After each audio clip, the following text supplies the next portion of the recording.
Hello and welcome to the About Small Business podcast. Today we're filming from RT Fitness in Durham. I'm speaking to Ross Thompson in episode 13 of the About Small Business podcast. RT Fitness, is it a gym? Is it a personal training session? It's something very, very different and quite unique, I think, Ross. Can you just let me know a little bit, let the viewers know a little bit more about the concept of RT Fitness? Straight in with the big guns, isn't it? What is it? Probably started out as like a personal training type thing, and we've kept that model going. So every single person who walks through the door gets coached, and that's the main thing. We're sitting here on a Thursday during the day, so most of the gyms, it'd be open now. So we are actually only open Monday, Tuesday, Thursday, Friday. Mornings and nights, because that's when people want to train, and we're closed all the rest, so that's why we're fully just coached in there. But it's not just the coaching element. I think we're trying to build this crazy community of people who probably don't like gyms in a sense. I think I should probably say, full disclosure, the reason I know of RT Fitness is because my wife was one of your clients. Yes. And as we both know, she's featured on your podcasts, she's featured in your promotional stuff. Yeah. And I don't think she'd be too upset of me saying that the transformation was quite phenomenal. Yeah, she done it. She went from, I don't know if I'm allowed to say what size she was at, but certainly now, I don't think she'd be too upset for me to reveal that she can actually share clothes with my 16-year-old daughter and coming up 14-year-old daughter. I think, to be fair, I'm going to just give a little bit of background into how I was aware of the business, and then sort of come along with it, and then sort of just ask your opinion on that. I don't know how you'll feel about this, but when I first saw your advert, it's like, I think you were asking for 12 people in Durham who want to transform their fitness. Yeah, okay. And it was that kind of thing. She inquired about it, and it's like, so why don't you just go to the gym? We've got a gym in the village where I live. Why don't you go to the gym? There's another gym up there. Try that. And but she wasn't keen on doing it. And I think for the exact reason you've just said, she was feeling possibly a little bit self-conscious with herself about going to a gym. And what you offered was really unique, and having seen the results of it, I love it. As a business for 2024, you just seem to have absolutely nailed things. Thank you. You've got the social media advertising. It didn't kind of work on me, but I enjoy going to the actual a traditional gym. Yeah. And so I think what you have done there is you've really got your target. You've focused in on a niche. And you've absolutely nailed it to me. She went down, and it's not like, I thought she was going to a gym, and it's not just a gym. Yeah. She was getting encouragement for every session.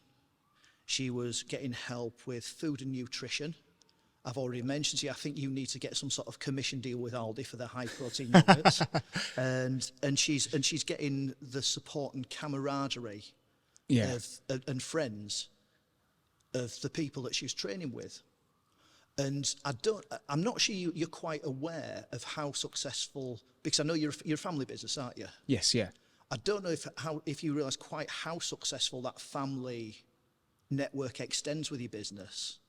But there is one story I do want to tell you, and I mean, like you said, you're not what we would consider a bodybuilder, are you? No, not at all. And, you know, like myself, it's not immediate. I mean, you're slim, you're in good shape. It's not immediately obvious how much effort you put into your training. Yeah. And I'd mentioned that to my wife, and she nearly bit my head off. and she was pulled up photos of you after you'd done a shred, and I've got to say, it was an impressive photo. Okay, yeah. Washboard. I'm not going to tell people how old you are, Ross, but a full washboard stomach, pecs that were bulging out there, and it was impressive. But it was just, I mean, I wasn't meaning anything offensive by my comment. Yeah, of course, yeah. Just how, defensive she was of the RT extended family. Brilliant. And that's what's really impressed me, because you are building a community like an extended family, and you've got that commitment and I don't think I've seen that from any brand other than, like, say, your likes of Apple. So that's, and as I say, that is something I didn't want to tell you while we were chatting. It's really quite remarkable. So the family ethos, you've mentioned you started with a personal training. You've clearly, because I know you obviously work with your wife. Yes, just me and Sarah who run it, and then there is like Joe who runs Sunderland Gym for us, and then there's obviously Dan who runs the concert unit for us. So we've got a family business to extend there, and you've got a young family as well yourself. Yes, 3 young boys. 3 young boys. Do they all train? No. Jake, 14 now, trains with me a little bit and at his own gym next to his mum's, but we've never pushed them into it. Right. Like they come with us like here and that, but we've let them make their own choice with that. Dexter, the middle one, does gymnastics. I think eventually he'll come into the gym with me and Jake, but we've never pushed him. No, so but it's very much yourself and your wife working together. Yeah. So that family ethos there that's working through. So were you both personal trainers? So it was a few months after I got this place, I got with Sarah. And then Sarah left her, what's the word? Like business world, where she was working like with her stepdad running businesses. And then she came to work here, and then she became a personal trainer as well. So we were literally on the floor coaching all the time together from here, and then obviously doing all the background stuff. Right. And then obviously it's expanded from there. Right. So for Sarah then, she was a business person in the corporate world, corporate world, right? Yeah. Okay. So let's go back then, sort of from your journey at school. Did you like it? I had 38 unauthorised attendances in the last year. Were you a naughty lad, Ross? I was a bit, yeah. I've had a colourful life. A colourful, wow. Okay. So, earlier years, yeah. So 30, that's quite a significant one. So, I mean, dare I ask, are you prepared to tell me what you were doing during those absences? I know in case Jake watches. But no, I was, just bumming off school. I should have really stuck in, but I didn't. And I still got a couple of, like, I got a B in English, C in maths, and then that's pretty much it. But yeah. I mean, to get those grades at the time, you'd need to be sort of reasonably clever. I was, but I just bummed about a bit. Was the reason for that, were you bored at school? Probably, yeah. I probably just bored at school, and no wonder. Really rein us in a bit. What about PE? I mean, did you enjoy, just given what you do now, were you a sporty person? So PE, everybody played football, as you know. Like everybody does play football, especially in the Northeast. That was every single session, but I hated football. Yeah. Absolutely, just never, I don't even comprehend it now, like watching it. Sorry for all the football fans out there. I've got to be honest, I'm not a football fan. Just when you said everyone was like, no, that's terrible. Oh, right, okay. And but what I actually liked in school was gymnastics. So everybody went and played football, but there was 2 PE teachers, and one of the PE teachers, whoever didn't like football, could go with him and would do gymnastics. So they set up, like, because there was only 3 kids, ended up doing the gymnastics part. Yeah. So we had the whole gymnasium to ourselves. So we'd set up obstacle courses, trampolining, and I enjoyed that part. I never used to skive PE. I liked that, but I never actually took it as a course neither. Right. From there, but then obviously left school, and obviously I am 39. So I did grow up on Arnold Schwarzenegger films. So trying to get to the gym when I was 16, 17, having a clue what I was doing, by the way. It wasn't until I was actually 21 until I took it more serious. Yeah. But yeah, that's how it sort of, that's me gym PE type stuff. Right. Journey, really. Once you'd left school, presumably you would have left at 16. Yeah, 16. And then what did you then go on to do? God, in like various factory jobs. From there, lots and lots of drinking. Yeah, it was like out literally Thursday, Friday, Saturday night, and then Sunday in the local pub. That was from like the age of 18 to 21. And then from 21, I went and did some seasons abroad. All right. Yeah, some seasons abroad. Few friends wanted to go out there, and when I was there, that's how I got fat, when I went abroad, because I was drinking every night again, and we had cheap gyros from there. which were €1.50. That was like every single day for free kebab, which I hadn't a clue about nutrition. Yeah. Went out to be just like a rep type person, someone who gets them in the bars.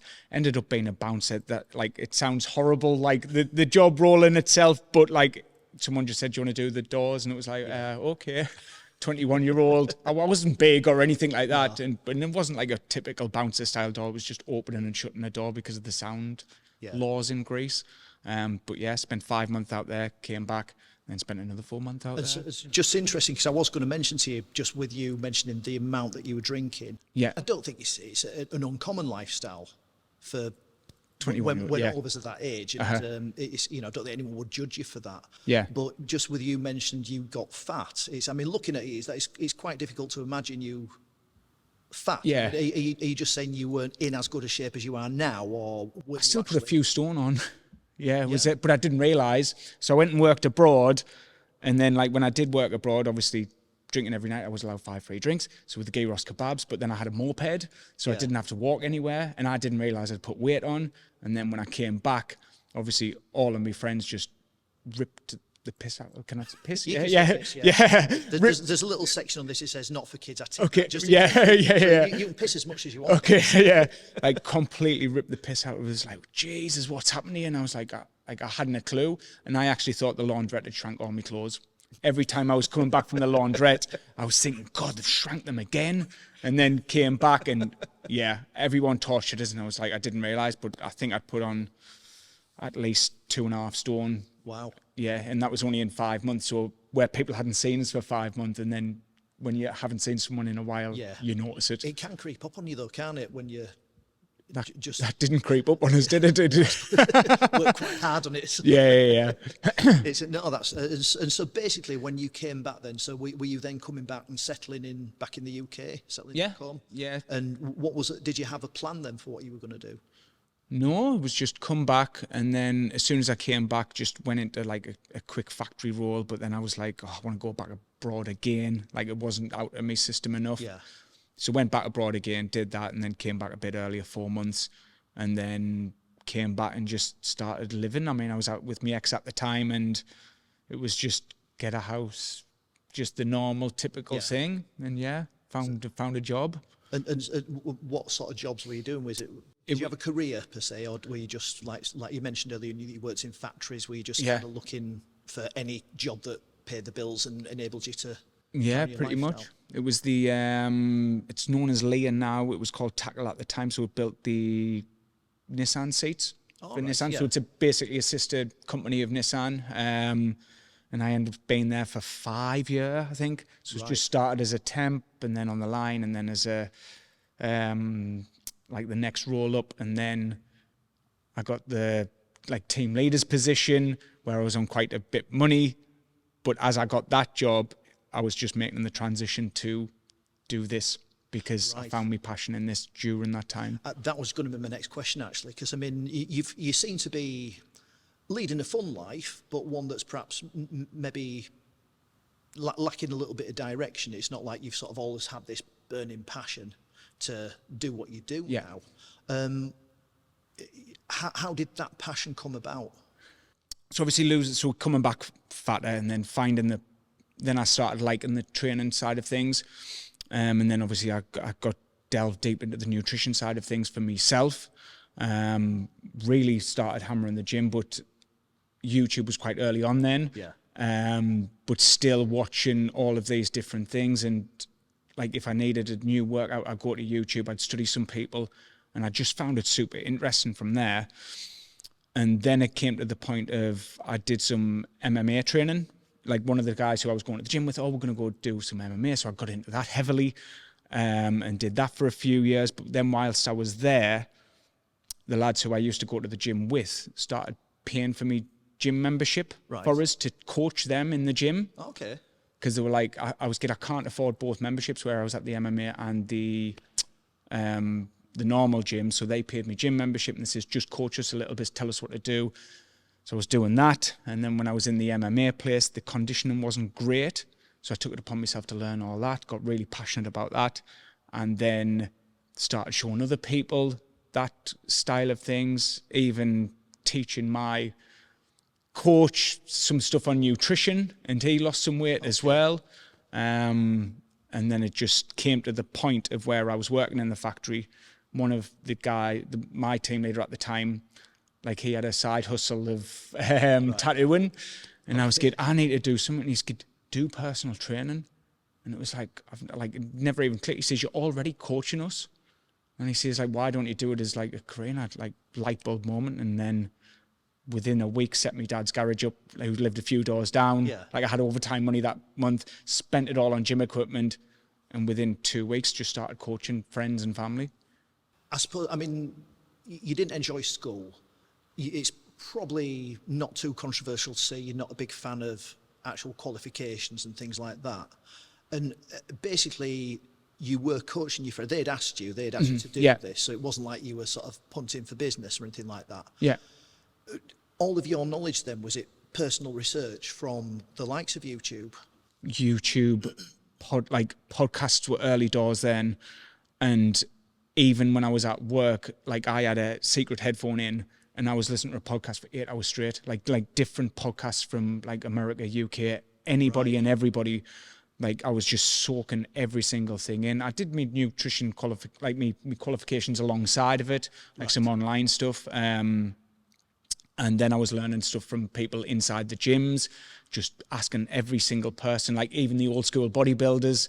I was like, what's this? What's this? So I learned just soaked everything. Things up. It's just interesting because, like I say, for myself, I did enjoy school. I was, it came fairly easily to me. Right. My mum and dad wanted me to go to university. I just kind of accepted. I'd go to school. I was never like top of the top set. I wasn't naughty, but I was a bit of an arrogant git, to be honest. And sort of a bit of a marmite. Some teachers either liked me or they hated me. Went on to sixth form, same thing again. Just, that was harder. It was a bit harder work. And then I did a degree, which didn't do as well as I could have done because of, similar issues to you at that age. Yeah. Sort of too much drinking, not as much concentration. But the alternative way to get qualified it never really occurred to me until sort of, I'd say quite recently, when I'm learning so much from YouTube. There's absolutely no question that you know what you're doing. Right, thank you. Well, no, I'm not just blowing smoke. For the sake of it. I mean, you can back this up. I mean, if I said, right, does RT Fitness work? Yeah. You could just point me to your social media, and you can see before and after of so many clients. Yeah. But it's just interesting that's largely, because I mean, you mentioned you've done your nutritional qualifications. Yeah. But it seems that most of it's come from being self-taught. Is that a fair assessment? 100%. Right. Yeah, 100%. Like the qualifications, what I actually did, like a very basic online, anybody can do it. It's probably, they always want that 100% pass rate style thing. I think if there's a qualification where there's only a 10% pass rate, then that's a good qualification to do. Yeah. But I didn't know this at the time, and I was just trying to get my PT qualifications, and the nutrition was alongside that. But 100% self-taught, I would say, over everything. How do you feel about qualifications now? Because it's interesting. Just going back to talking about your family, your sons. Yeah. I mean, I presume you're still encouraging them to do well at school. Yeah. And you would want them to do well in the qualifications, but that's you're running a successful business. You're doing well. You're growing. You've got obviously this gym. We're in Durham now. You've got Sunderland. You've got Concert. Yeah. All doing well. So how are you feeling about like your traditional qualifications now? I mean, I always think experience is better than qualifications, but obviously you've got to get experience first in there. Yeah. I think if I was to advise anybody, like say my industry, I would say just go under somebody who's really good, work for free for them, and like just pick the brains. Yeah. You'll learn a lot more from that, from qualifications. There's some, don't get us wrong, there is some great qualifications out there, especially when it comes to the nutrition side of things, which some of my coaches have got. Sarah's got it as well, like one of the top ones. But still, there's nothing better than, because everybody's different. This is the thing. So it's like, especially where we're a people person, so it's not like one thing doesn't work for the same like for another person. So it's very, very like individualized. But from all of the experience now, what we've got, like, I mean, we have worked with 3,000 plus people now, like, and that's us doing from learning them how to squat to teaching them about protein. Do you know what I mean? It's not just show them a class, like we've taught them everything we know. So yeah, it's so you're very much sharing that knowledge that you've acquired. Oh yeah. And yeah. Right. So, and a lot of your, just from picking up from what you've been talking about, you seem to be, dare I say, bigger on the nutrition side. Would that be fair? I think it's a mixture. We every week, just same as your wife, Sheila, getting a check-in every single week off us, and we always make sure of that, because it doesn't. We were talking before. As you get older, you can't out-train your bad diet. Thanks for that. But it's true. It is true. Yeah, it is true. I mean, like I say, from personal experience, like at 40, you can kind of get away with one or the other if you're really caning it, but. At 50, there's just no hiding. Well, you can't cane it, can you? No, when you're 50. Yeah. I mean, as I say, I mean, sort of for my training, I'm happy if I come out, I've not injured myself. Exactly. Yeah. Exactly. But so I mean, in terms of what you're offering, then that's different to a gym, it's how did you come up with that? Because it is, from what I've seen, it's really. I know a number of personal trainers. A lot of people are on Facebook, offering personal trainer services. I know, obviously, a number of people who have a gym and go to that more traditional gym. Obviously, we've spoken about Body Blitz, Paul from Body Blitz on this podcast, doing really well, and it is more traditional. What you have come up with is a concept. I think I've no idea how you got there, but it's successful, and you really seem to be making it work. I'm just fancy. You've done a bit of personal training, you've got your nutritional qualifications. How did you come up with the concept of RC Fitness? Probably from personal training from the very beginning. Like, I'm not just going to take them through a session. Yeah. Like, because anybody can do that. And I know a lot of personal trainers will just pay for the session, but then they'll charge on top for nutrition. Right. And I think with personal training, it should be completely all in. And all you can think of as probably RT Fitness is personal training, but on a mass scale. I'm going to say, because you've managed somehow to scale it from a business perspective. It's like, I mean, you've scaled the personal training thing, but as I say, it's just quite a unique concept. So, I mean, I've forgotten what is it? Is it Carnage? Yes. Yeah. Would that be what you would call your introductory? Yeah, in a sense, yeah. So it's like a sort of a boot camp, but with more equipment. Okay. Can we say, Can you just kind of take me through what people signing up for Carnage, what are they going to do? What would they expect? Going to expect a nice smiley face when they walk in. That's what I always tell the coaches from there. They'll get explained how the process works from there. They'll have already been on the phone to Sarah. Sarah will have talked the goals, the program details, and if it's going to work or not. And we're very nice about if it's not going to fit for them. Like, happy days, I hope they do something else. If they do, then they get on board, then they come straight in. Before they've done that, though, we've introduced them to our app, which has got our nutrition, how the check-ins are going to work. So we've already getting to know them beforehand. And then when they do walk through the door, the coach already knows if they've got any niggles, injuries, anything like that. And they'll take care of them from there. There'll be 4 sessions across the week, Monday, Tuesday, Thursday, Friday. In the session, they'll get warmed up. They'll get explained how they're going to do the session. And that's generally kettlebell work, general body weight exercises, like the bike ergs or the rows, stuff like that.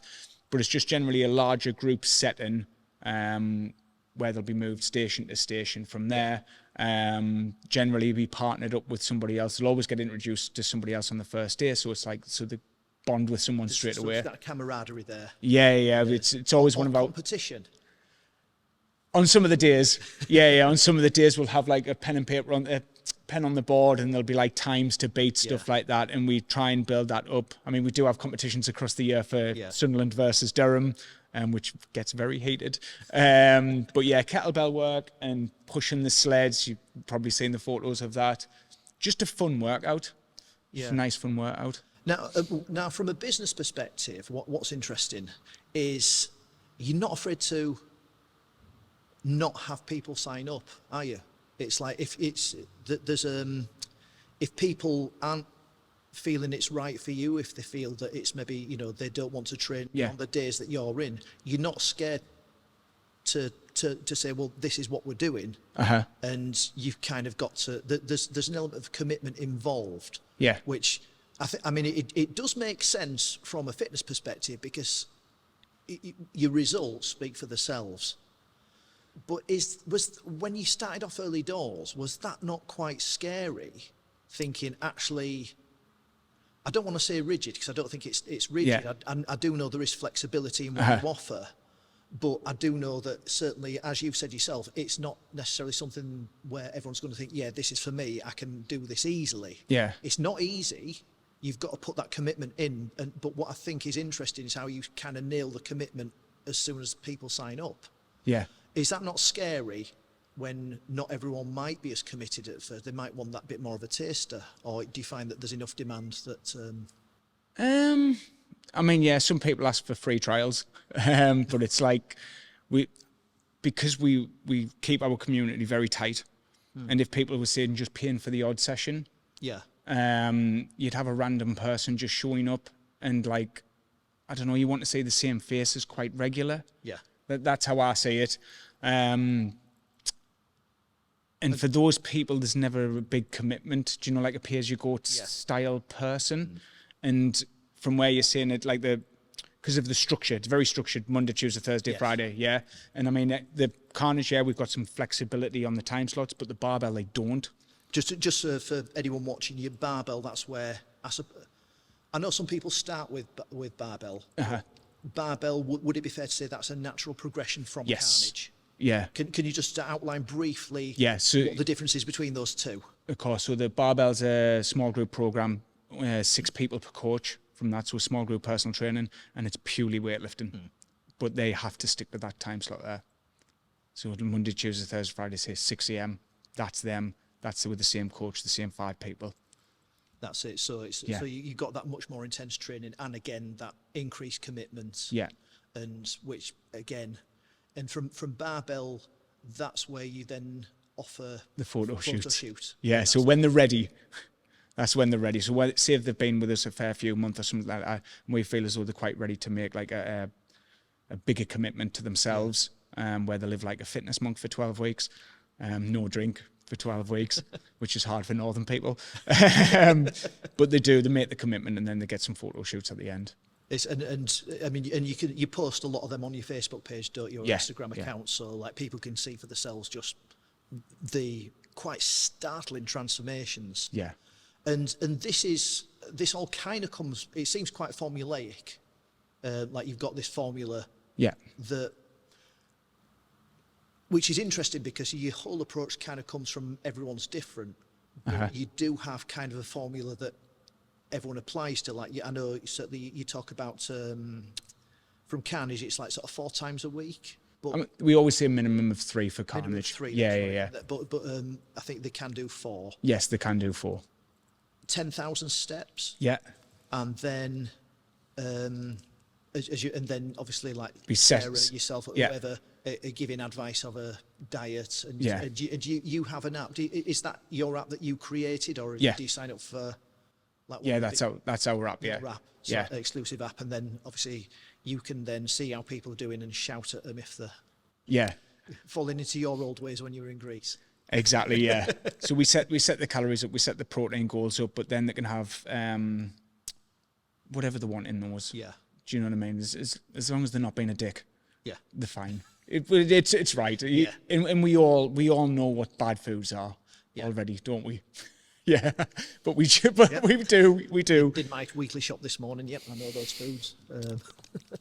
So basically, Durham was the starting point, and you've got a nice big space here. Yeah. At what point did you take the leap to come in here? So from my dad's garage, and then I had the studio just along in Carville. Right. So from there, it was like I just want my own space to be able to do personal training from. And then when we got that, I was running boot camps on the field at the same time. So when I left my job, I had the studio for a bit. So from the December I got the keys to the studio, that's when I got my promotion at work. So I kept them both on at the same time, but I was working 3 shifts at this place. And then it came to like a night shift.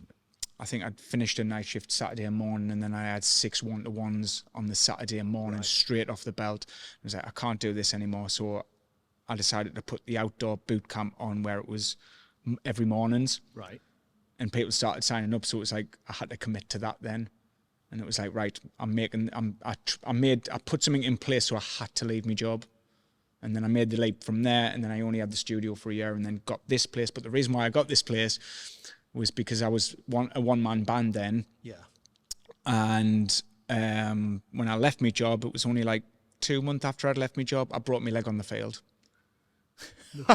In front of all the clients. Yeah. Crazy. If Sarah's watching this, she'll be rolling her eyes because I tell everyone this story. But yeah. Dear me. I know. So, I mean, so was that quite a nerve-wracking decision then, or was it? Because it's interesting, the people I'm speaking to, for some people they find it really nerve-wracking. Other people, it's just kind of a natural progression, or just something that they kind of had to do, felt that they had to do. What was it for you? Were you sort of nervous, thinking, "Oh my God, I hope this works. I'm taking on this facility." And I mean, when I left the job, because I mean, the studio was still, I think, close to 600 a month overhead before I'd even, like, I would need business to cover that and to cover mortgage, etc. from there. So I was probably, I mean, at the time, I think I was just like, I hated my job that much by the end of it. Right. I mean, I got to the point where I hated my job, and then it was like, but I never showed it in work. I just like literally like, okay, in the background, let's just go all in, let's build it up in the background, go to work, do best I possibly can, and then when the time's right, leave. And I did that, but making the leap to get to this place where I broke my leg was because I thought, well, if I've got a gym and people are paying a membership, then it can pay for me life, because obviously I was in hospital a full week, and personal training, you don't get any money at all. No. For that, so that's why I got this place, to obviously have recurring revenue in the background. No, I mean that makes sense. But and from there, and there's Sunderland next after that. Yeah, and then concert. Which is well, it was so one of the clients from here. He says, "Oh, there's a space over Sunderland," and the rent was that cheap at the time. It was like, it was sort of a no-brainer. Yeah. Even though we hadn't maxed this place out, but that worked out really well from there. But then before concert, we expanded Sunderland again. Yeah. So, I mean, I think where you were talking there, like, do you fear the leaps? It's just sometimes fuck it. Let's just it's just do it. Like, I think sometimes you have to do it. You just take that leap of faith. And if you're feeling as though like the business is going up and up and up, it's like, yeah, of course you're going to have a dip, because you have to pay out for all this equipment. And then once you've done that, it's just keep making the leap, and everything should work out. No, I mean, that's it. I mean, one thing that I did sort of briefly touch on this earlier is you really seem to have nailed social media, and in terms of your brand loyalty. And I think, again, going back to what we were saying about your commitment, because of that. And is that intentional? I think so, because I like talking to people. Yeah. But I do, and we've been so, I think because we're so community focused from the get-go, that I think that's what we always want. I mean, that's apparent. That really is apparent. Okay, right, yeah. And that's what I suppose that's what I'm kind of asking. Is that, you know, is it, you're speaking to it just seems to have been something that has kind of naturally evolved. Yeah. Like, I think probably a lot of your journey, it's sort of just been kind of a natural evolution. You've just kind of got your head down, worked hard at whatever, you know, even though you didn't enjoy your job, sort of working with the grafting, getting promoted. And with this business, as I say, it's I've just been really impressed with what I've seen social media wise, and you work really hard at that side as well. Yeah. And because I mean, I think I've been to parties and things where people start slagging off Instagram and social media and they talk about influencers with this real disdain, failing to appreciate how bloody hard it is. Yeah. And anyone that is trying to build a brand. But I think pretty much every single day without fail, you're in my stories feed. Right. Okay. And I regularly see, like I say, just and stuff that's worth looking at as well. Right. For your Yeah. target audience, like your before and after shots, which are great for any sort of gym to be showing off. Yeah. And I think the community, and what's interesting is like sort of with my Facebook page for this podcast, once you showed an interest in it, I then sort of picked up a lot of people that come to the gym. They notice the podcast, and I think I picked up a few likes from that. Oh, brilliant. And it is interesting just to, like how you've managed to build like sort of on a smaller scale, obviously, but a real brand loyalty. You know, it's like you've got RT Fitness people. Yeah. And I know, obviously, I'm personal friends with a number of the concert lot. Yeah. And, you know, and I know some of them are family, and that's not just concert, you know. I really shouldn't say that because I will get me kicked in there. But no, it's like the sort of family community that's going on down at your concert branch. Oh, it's brilliant down there. Yeah. It is, yeah. You know, I mean, I know quite probably about half the people that are going there. And, you know, and they're all doing so well. Yeah, they are. You know, we've had a couple of photo shoots that have come out of there and, you know, results are just flowing in and it's fantastic. So, I mean, and all this has come as a kind of an evolution then rather than an initial plan. Did you, I'm guessing the answer's no to this. Did you actually write a business plan? Like a business plan, like a formal business plan? No. I don't like think so. like the only thing, like Sarah always takes the piss out was for this, because I like when I did actually draw this plan up, I just drew it on a bit of paper. Yeah. And that was it. Just what you mentioned about Sarah, I think we should, because obviously Sarah. Yeah, she's Sarah's. co-owner, Yeah. She's the gaffer. She's a gaffer. Yeah. Right, and from her background, she's probably does have a little bit more formal business experience because you said with a stepdad. Yes. So does she keep you right on that side of things? So basically, I'm the one who's like every single day, Sarah, I've got an idea. She rolls her eyes, and then if it's a good idea, she'll follow it through and help us out on it. And that's pretty much how it works. Yeah, like I'm the chaos, and she organises it. And that works well. It works really well. And it's not. I mean, in terms of like working together, does it put strain on the relationship? No. Do you find it difficult to talk about other? Because I mean, obviously, the thing is, I think with this kind of business, it's a lifestyle, isn't it? Yeah. It's like you're living this, and as I say, I have seen photos of both you and Sarah after you've done your shreds, and I see you like sort of on your social media. You're doing the rounds and like sort of just you live in this. This is your life. Yeah. So I mean, do you talk about other things when you're together, or? Probably not. I mean, if not, is it a problem? No, it isn't. Like we never find it anything a problem. Like Sarah's got all of her strengths, I've got my strengths, and like we never like. I mean, there's a few little things we'll cross over on, and then we'll like quickly tell each other to get in our lanes, because we do, and would really stick to our strengths for each of them. Like Sarah obviously did used to be a coach inside, but once she got pregnant, she hasn't coached since. So it's been like over 5 years now, I think, about 5 years since she coached now. But so she does a lot of the background stuff, stuff what people will never ever see. But talking wise, like we do talk about other things, I suppose, but every single week we'll play Fortnite. Right. Okay.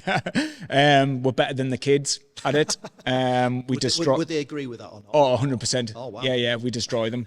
To the point where we don't let them on our team sometimes.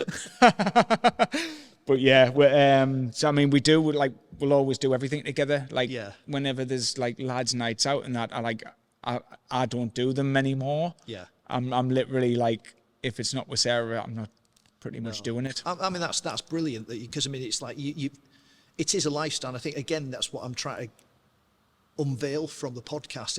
It's not necessarily about because I mean, you'll notice that I've not mentioned money once. That's because I'm not really interested. Yeah. It's what I am interested in, you know, and it's lovely to hear is that lifestyle. It's a choice. It's like sort of it's. I mean, it sounds like you felt about your job, even though you're doing pretty well at it, you're getting promoted, similar to the way that I was feeling about mine. It's like there's just something missing. Yeah. And you've decided, right, I'm going to take control and this is how I'm going to live my life. And I think that's what a lot of entrepreneurs have got in common. It's just nice to hear these kind of stories. Yeah. So, I mean, in terms of, because we mentioned earlier on, like your kids are just starting to take an interest in it. Would you anticipate that as they get older, would you want them to kind of come and take over? Only if they wanted to. Yeah. Like Jake's really into his music. He's a guitar player. Oh, wow. Yeah. So he's already looking at college courses, even though he's only 14, for when he can leave and do that. If he's into guitars, he'll never have enough money for drugs. So. Exactly. Yeah. But it's if they choose to. Yeah. But still the older one, Jake, like he was into his photography a bit. Yeah. So it was like, there's a lot of behind the scenes stuff, what Yeah. like is, and obviously I introduced him to Luke and he told him a few things and that, and there's so much they can do now. Yeah. And like he could set up like a YouTube channel just for guitar. Yeah. Do you know what I mean? It's if they want to do it, would happily bring them on board. I'd give them an interview first though. Right. Yeah. You've got to pass the interview stage. Yeah. You've got to pass the interview stage first. But same again, they would have to prove to us. Like for me and Sarah, like they would have to prove they actually wanted it. I'm going to say you've actually, as you come in through the door, you've got a sign up there. Yeah. Haven't you? And I think that does kind of, again, just sum up what you do, the way you live your life. It's like that sort of 100% commitment. Yeah. And that's what you expect from your clients who come in. And if they do that, they're going to get those rewards, which, like I say, I've seen firsthand from a number of people, not just my wife. I know that there's quite a few people I know that have done it, and it just works really, really well. So, I mean, you're passion driven. Yeah. And I think anyone watching this will see that in you. Anyone watching any of your podcasts, which are also very good, will see that. What's the future going to look like for RT Fitness? Well, we've just hit Durham 10 years. So we want to make sure that's future proof for another 10 years. I mean, I love the way it's going now. Like, if you've ever seen any of the community events, what we actually have, like we'll have loads of them quite across the year. When everybody gets together, they are just outstanding. Like everybody cheering each other on. 10 years time. Is that what you said? 10 years? Well, the future of it. The future of it. I said the 10 years, didn't I? Yeah. The future of it. Just keep going. Keep building it out. I don't want any more gyms. No. I definitely don't want any more gyms. You're just enjoying the journey. Yeah, I'm enjoying the journey. What would retirement look like for you? Because, I mean, it's just listening to it, and I think this is a fairly common response when I ask this question. It's like, if I can just maintain what I've got now, I'm happy, because you live in that passion. What does retirement look like for you? Or would you not retire? Would you just carry on doing this as long as you can? Well, I still want to build up the online world. That's a world we haven't mastered yet. So we don't want to do that. But retirement for me, I never want to retire. I think as soon as, like, what would I do? Like from the get-go, like, so even if I'm not coaching in the morning, I'll get up 5:20, alarm set, even though I wake up before it, and I get to work. I'm working on the business from morning until generally when we pick the pen up at 3, and then I stop. Sarah's still on a few sales calls after that, but yeah, I love it. So I don't know what retirement would look like without that sort of thing. Yeah. Maybe's where I can take a little back seat. Maybe's You think you could? Yes, I could. Like obviously Concert in Sunderland, I can totally take a back seat. Yeah. Like with there, where the two lads are running that completely. Durham, I'm still like just dipping in and out a little bit. But I wouldn't want to. I love not just the results, the clients and the experience, but like I love the business side of it, of where like I see the business growing. Yeah. And I love like just playing around with it. It's like, well, if I try that, what will happen here? If I try that, what will happen here? So I just like the buzz of it all. Fantastic. Any advice you'd give to budding entrepreneurs? I don't want to. Does everyone say go for it or not? I think what I said before, if they're really interested in something, go and work for somebody for free. Yeah. So Dan, obviously, who runs Concert, 9.5 years ago, came and worked for me for free. Right. Like it was just part of his college course, and he's here now and he's doing really well. Matty as well did exactly the same, who works for us now. I feel as those if you're really, really passionate about something, because I've had coaches ask us like, can I have a job?